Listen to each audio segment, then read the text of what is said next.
And it might never occur to us to ask the question, but it should make us ask, why does the Bible start this way? Why is this the first human event in the Bible? And the reason is because it's a picture of what the whole Bible is going to be about. Because that union of the first man and the first woman in the Garden of Eden is a picture of the eventual union between heaven and earth through Jesus. And Jesus himself reflects this in his own teaching. On a number of occasions, Jesus referred to himself as the bridegroom. And throughout the Old Testament, God had shown himself not just to be the deity, but to be a divine husband, one who makes extraordinary, lavish covenant promises to his beloved, to his people. And we also see throughout the Bible that God's people are not simply his subjects, they're his bride. Often, sadly, his very unfaithful bride. So when Jesus announces himself as the bridegroom, Jesus is tapping into that theme that we see throughout the whole Bible. He is saying, I am the divine husband who has come to draw people to himself. And so that the giving by God, the Father of a people, to his Son, Jesus Christ, is meant to be reflected in the reality of marriage. And so that male-female relationship in marriage is uniquely pointing to what Christ is doing in this world as the divine husband wooing a divine bride, a human bride. So marriage points to the gospel in a way that is unique. The husband and the wife point beyond themselves, whether they are conscious of this or otherwise.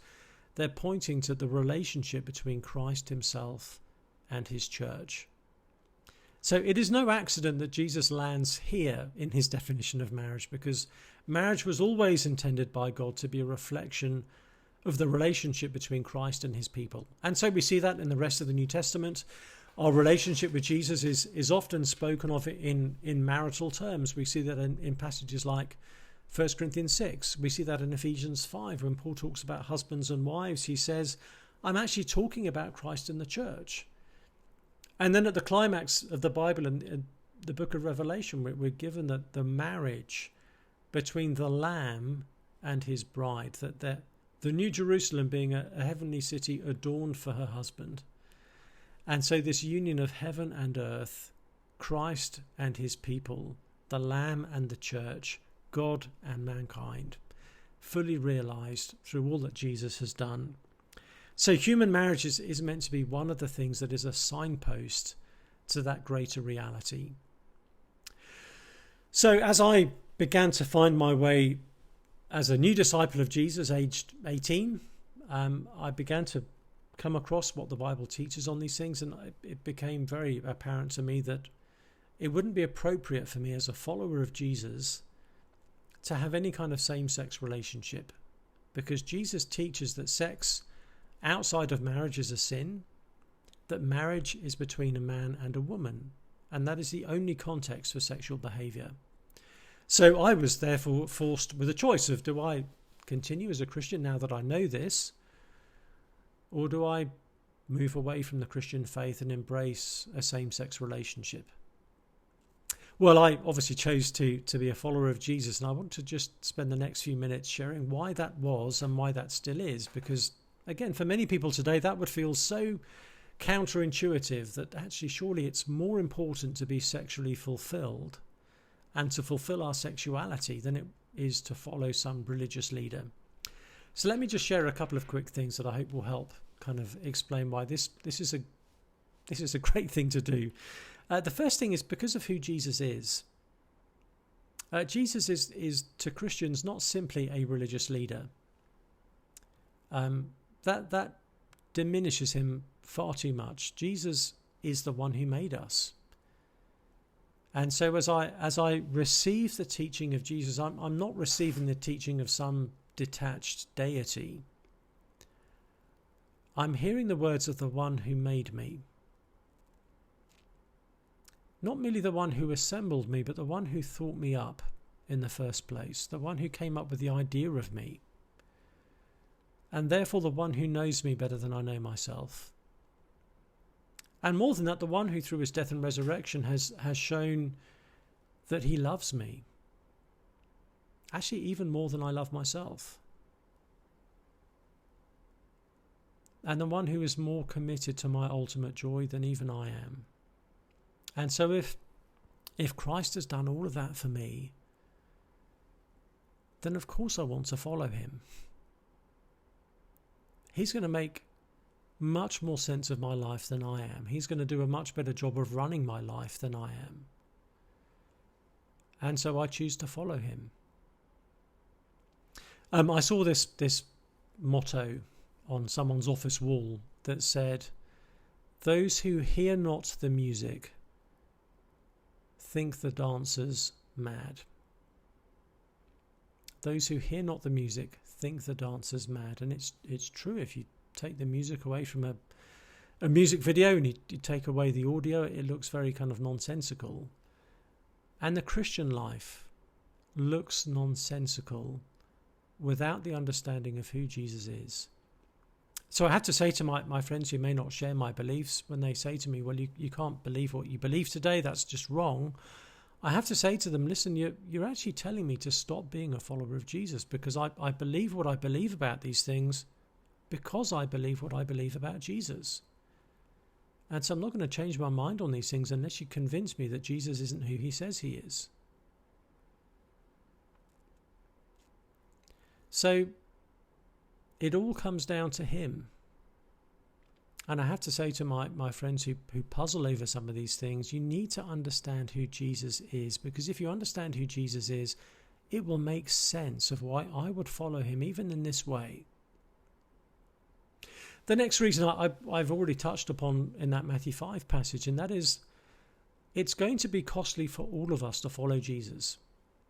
And it may look, very costly to someone who experiences same-sex attraction to follow Jesus, but it's no different to the cost all of us are called to make. Jesus says, if anyone would come after me, let him deny himself and take up his cross and follow me.